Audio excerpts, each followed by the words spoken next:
तो hello friends, हमारे पास आज ये जो पेपर हुआ है 7 फरवरी को, ठीक है। उसका जो पेपर है आ चुका है और यहाँ पर जो उस पेपर के आंसर की देखने वाले हैं। तो इसमें जो पहला प्रश्न था वो था, खराब लेखन क्षमता वाले छात्रों को अक्सर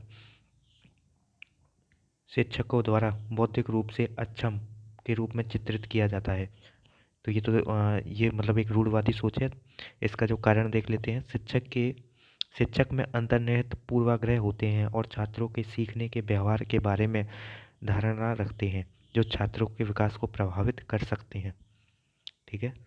तो जो इसका राइट आंसर हो जाएगा वो हो जाएगा, जो इसका राइट आंसर होगा, इसका जो राइट आंसर हो जाएगा वो हो जाएगा ए और बी दोनों, ठीक है। वो सॉरी माफ़ करें, ए और आर दोनों, ए और आर दोनों सही है और ए आर की सही व्याख्या करता है, ठीक है। अगला क्वेश्चन देखते हैं। निम्नलिखित में से कौन सा कक्षा में विविधता को बढ़ावा देने के लिए एक तरीका नहीं है। तो यहाँ पे पूछा गया तरीका नहीं है, विद्यार्थियों की पृष्ठभूमि और संस्कृतियों के आधार पर पूर्वाग्रह के अनुकूल व्यवहार करना। तो ये तो गलत हो जाएगा। अलग अलग पृष्ठभूमि और संस्कृतियों के व्यक्तियों के साथ बातचीत करने के लिए विद्यार्थियों को अवसर प्रदान करना। पाठ्यक्रम में विभिन्न दृष्टिकोण को अनुभव को शामिल करना। विद्यार्थियों को उनकी अनूठी पहचान और संस्कृति को व्यक्त करने के लिए प्रोत्साहित करना। तो जो इसका राइट आंसर है वो हो जाएगा, यहाँ पर पूछा गया कौन सा विविधता को बढ़ावा देने के लिए एक तरीका नहीं है। तो जो इसका राइट आंसर हो जाएगा वो हो जाएगा ऑप्शन ए, ठीक है। इसका जो राइट आंसर हो जाएगा वो ऑप्शन एक हो जाएगा, ठीक है। उसका जो राइट आंसर होगा वो हो जाएगा ऑप्शन एक, रूढ़वादिता के आधार पर व्यवहार करना, ठीक है। ये विविधता को बढ़ावा नहीं देगा, ठीक है। ये तो विविधता को बढ़ावा नहीं देगा। तो इसका जो राइट आंसर है वो एक हो जाएगा। अब पूछा गया है यहाँ पर तीसरा क्वेश्चन, निम्नलिखित में से अधिगम अक्षमता और इसके कारण होने वाली चुनौतियों का सही मेल कौन सा है, ठीक है। पठन वैकल्य संख्याओं, तो पठन वैकल्य संख्याओं का नहीं होता। तो ये तो यहाँ पर इंग्लिश में देख लेते हैं हम, डिसलेक्सिया, ठीक है, डिसलेक्सिया। तो ये संख्याओं का नहीं होता, ये तो गलत हो जाएगा। डिस डिस्प्रैक्सिया, ठीक से देख सुन बोल पाने की क्षमता, नहीं ये तो गलत हो जाएगा। गुणज वैकल्य, पढ़ने की क्षमता और भाषा संस्करण को प्रभावित करना। लेखन सूक्ष्म पेशीय कौशल और वर्तनी को प्रभावित करना। तो जो इसका राइट आंसर है, ठीक है, यहाँ पर पूछा गया है कौन सा है सही मेल है। तो सही मेल जो हो जाएगा ना वो ऑप्शन 4 हो जाएगा, ठीक है। इसका जो राइट आंसर है वो हो जाएगा ऑप्शन 4, लेखन वैकल्य में सूक्ष्म पेशीय कौशल और वर्तनी प्रभावित होती है, ठीक है। तो इसका जो राइट आंसर है वो ऑप्शन 4 हो जाएगा। तो तीसरे का चौथा हो जाएगा। अगला क्वेश्चन देखते हैं। स्वलीनता से जूझ रहे विद्यार्थियों को आसानी होती है परिचित और पूर्वानुमेय का पालन करने में, गतिविधियों के बीच तेजी से बदलाव करने में, अजनबियों के साथ संवाद करने में, बातचीत के दौरान आंखों को संपर्क स्थापित करने में। तो इसका जो राइट आंसर हो जाएगा वो हो जाएगा कि किस चीज़ में इन्हें आसानी होती है। तो परिचित और पूर्वानुमेय दिनचर्या का पालन करने में, ठीक है।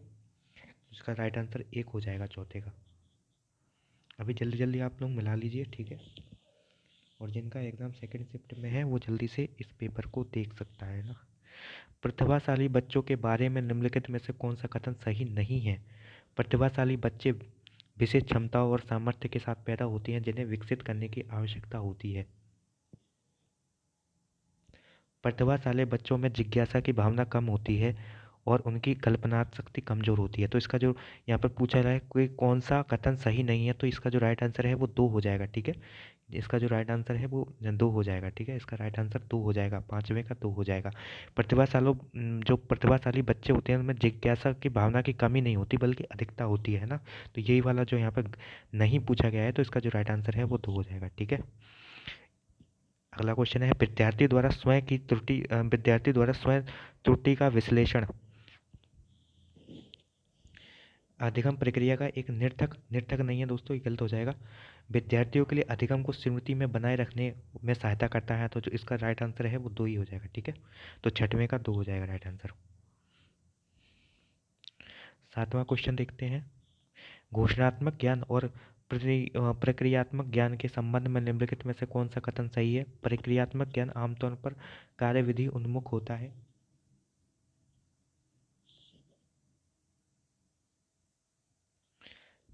कौन सा कथन सही पूछा है? प्रक्रियात्मक ज्ञान किसी चीज के बारे में तथ्यात्मक ज्ञान है? नहीं, ये तो गलत हो जाएगा।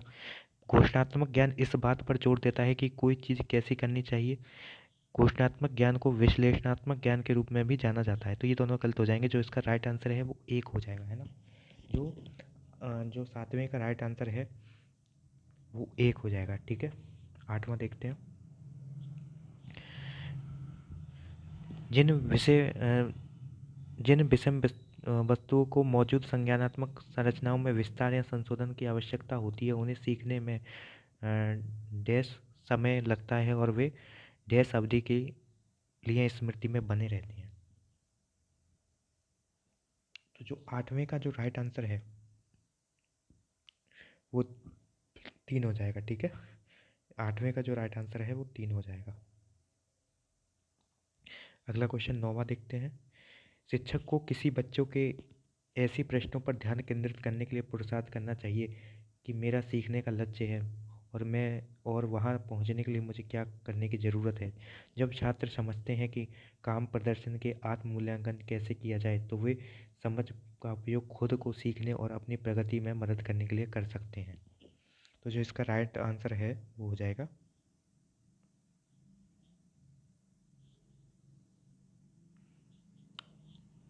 एक मिनट, इसका जो राइट आंसर है एक बार इंग्लिश में देख लेते हैं इसे।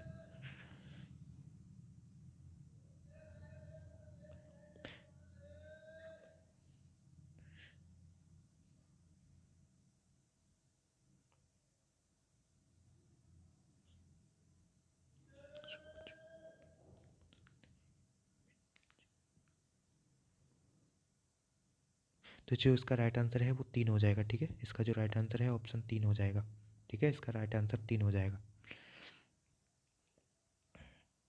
अगला क्वेश्चन है 10वां। अधिगम के निर्देशित खोज आधारित अधिगम के निर्देशित खोज आधारित उपागम में शिक्षार्थियों को स्वयं के लिए ज्ञान की रचना करने के अवसर प्रदान किए जाते हैं। शिक्षक एक तानाशाह के रूप में कार्य करता है। नहीं, ये तो गलत हो जाएगा। शिक्षक के द्वारा किसी भी कार्य के हस्तक्षेप के बिना शिक्षार्थियों को उनके हल पर छोड़ दिया जाता है। किसी पूर्व योजना या पूर्व ज्ञान की आवश्यकता नहीं होती। तो जो इसका राइट आंसर है वो हो जाएगा ऑप्शन एक।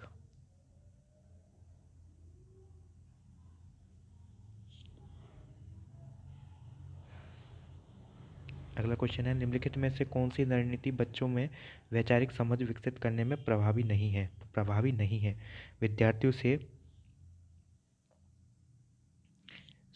अब स्वयं उदाहरण प्रस्तुत करने के लिए कहना, विद्यार्थियों से परिभाषा को जो, तो यहाँ पर ज्यों की त्यों रटना वाला। ठीक है, तो यहाँ पर दो आंसर सही हो जाएगा। एक सक्रिय माध्यमिक विद्यालय कक्षा किसके सैद्धांतिक सिद्धांतों पर स्थापित की जानी चाहिए? तो इसका जो राइट आंसर है वो हो जाएगा सामाजिक रचनावाद पर। ठीक है, सामाजिक रचनावाद पर इसका जो राइट आंसर है वो एक हो जाएगा। अगला क्वेश्चन देखते हैं। समानुभूति यह समझने की योग्यता पर निर्भर करती है कि दूसरे की भावनाएं और उनकी भावनाओं के अनुमान के लिए भावनाएं और संज्ञान एक दूसरे से संबंधित नहीं है। तो जो इसका राइट आंसर है, तो इसका जो राइट आंसर है वो हो जाएगा कथन ए सही है लेकिन आर गलत है। ठीक है, समानुभूति यह समझने की योग्यता पर निर्भर करती है कि दूसरों की भावनाएं और उनकी भावनाओं के अनुमान के लिए। ठीक है, और भावनाएं और संज्ञान एक दूसरे से संबंधित नहीं है, ये गलत हो जाएगा। ठीक है, तो इसका जो राइट आंसर है वो हो जाएगा कि अभिकथन एक सही है लेकिन कारण आर गलत है। अगला क्वेश्चन है, एक माध्यमिक स्कूल छात्रों को रणनीति स्वप्रेरित शिक्षार्थी बनने में किस प्रकार सक्षम बना सकता है?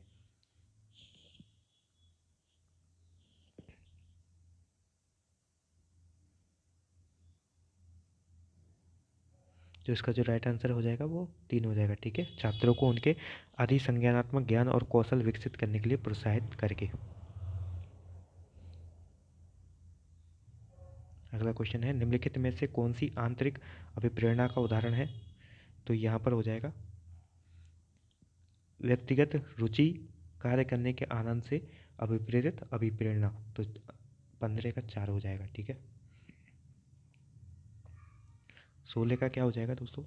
यहाँ पर जो 16 का क्वेश्चन है, 16 का जो राइट आंसर है कि क्या किसी व्यक्ति के जैविक रूप से निर्धारित जेंडर अपने साथ वे सभी विशेषताएं लाता है जो किसी सामाजिक रूप से निर्मित जेंडर को प्रभावित करती है? तो इसका जो राइट आंसर हो जाएगा 16 का 3 हो जाएगा। ठीक है, प्राकृतिक परिवेश विकास प्रभाव पर डैश के दौरान एक प्रमुख विकासात्मक कार्य व्यक्तिगत यौन व्यावसायिक पहचान की खोज है।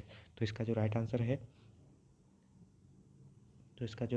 है, वो हो जाएगा किशोरावस्था। ठीक है, किशोरावस्था के दौरान एक प्रमुख विकासात्मक कार्य व्यक्तिगत यौन और व्यावसायिक पहचान की खोज है। ठीक है, 18 का देखते हैं। ठीक है, जो 18 का राइट आंसर है, वो क्या हो जाएगा?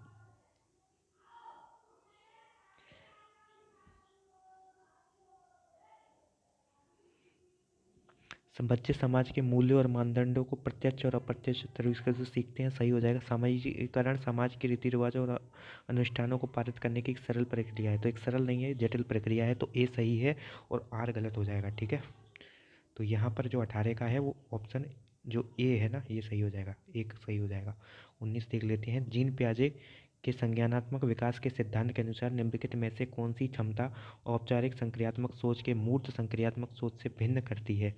ठीक है, तो इसका जो राइट आंसर है, हो जाएगा वो हो जाएगा ऑप्शन 3, अमूर्त तर्क। जीन पियाजे की एक महत्वपूर्ण आलोचना यह है कि वह विकास पर डैश के प्रभाव पर पर्याप्त रूप से विचार करने में विफल थे। तो इसका जो राइट आंसर हो जाएगा वो हो जाएगा, तो इन्होंने संस्कृति का जो प्रभाव था उसे कम आंका था। तो इसका जो राइट आंसर है वो 4 हो जाएगा। तो 20 का 4 हो जाएगा। ठीक है, 21 का देख लेते हैं। निम्नलिखित में से कौन सा एक सही सम्मिलित युग्म है? तो इसका जो 21 का जो हो जाएगा वो हो जाएगा 3, दंड और आज्ञाकारिता, उन्मुखीकरण, बुरे परिणामों से बचाव। ठीक है, तो इसका जो राइट आंसर है वो 3 हो जाएगा। अगला है, जीन पियाजे और लेव वाइगोत्स्की के दृष्टिकोण में कौन सा मान्यता समान है? तो इसका जो राइट आंसर है वो हो जाएगा 2, बच्चों के विकास के चरणों में होता है। ठीक है, अगला जो 23वां क्वेश्चन है उसका है क्वेश्चन, लेव वाइगोत्स्की ने प्रस्तावित किया था कि। तो इसका जो राइट आंसर है वो 2 हो जाएगा।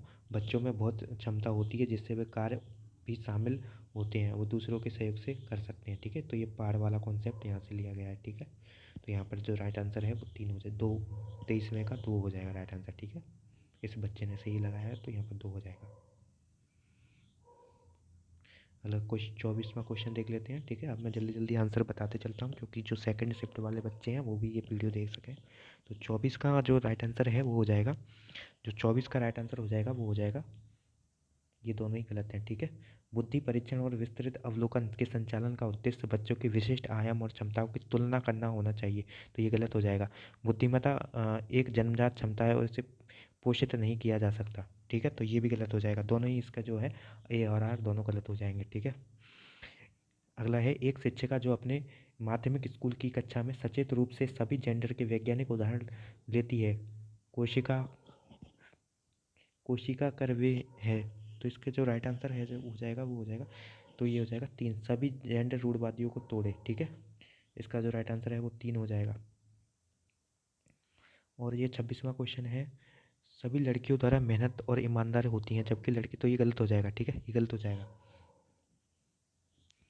और दो विशिष्ट जैविक मस्तिष्क लड़के और लड़कियों में, तो ये भी रूढ़वादी सोच है। तो इसका जो राइट आंसर है वो 2 हो जाएगा। ठीक है, और यहाँ पर कौन सा क्वेश्चन आ गया? ये 26, 27। ठीक है, 27वां क्वेश्चन है, विद्यार्थियों की सीखने की प्राथमिकताओं में व्यक्तिगत भिन्नता को किस रूप में देखा जाना चाहिए? तो इसका जो राइट आंसर हो जाएगा वो हो जाएगा विविधता का सामान्य चित्रण। ठीक है, इसका जो राइट आंसर है वो तो हो जाएगा विविधता का सामान्य चित्रण। 28वां क्वेश्चन देख लेते हैं। वह आकलन जो किसी विद्यार्थियों के प्राप्त अंकों को अन्य विद्यार्थियों के औसत प्रदर्शन से तुलना करने के लिए किया जाता है, तो ये क्या हो जाएगा? तो ये हो जाएगा,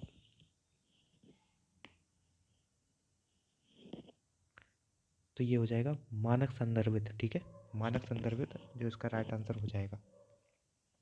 तो 28 का 1 हो जाएगा राइट आंसर। ठीक है, अगला क्वेश्चन देख लेते हैं 29वां। कक्षा आकलन के बारे में निम्नलिखित में से कौन सा कथन सही है? तो इसका जो राइट आंसर हो जाएगा,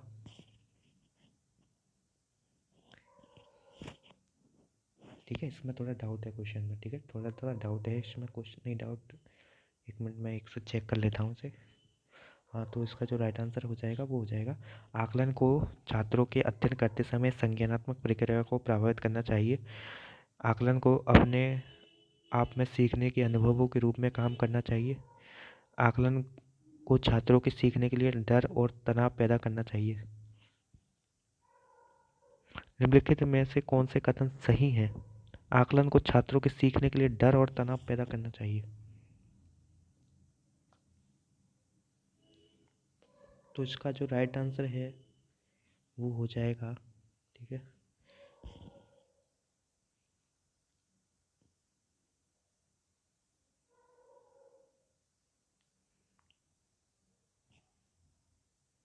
तो इसका जो राइट आंसर है वो 1 और 2 हो जाएगा। ठीक है, 1 और 2 हो जाएगा। आकलन मानकीकृत और मानक संदर्भित होने चाहिए, तो ये तो गलत हो जाएंगे।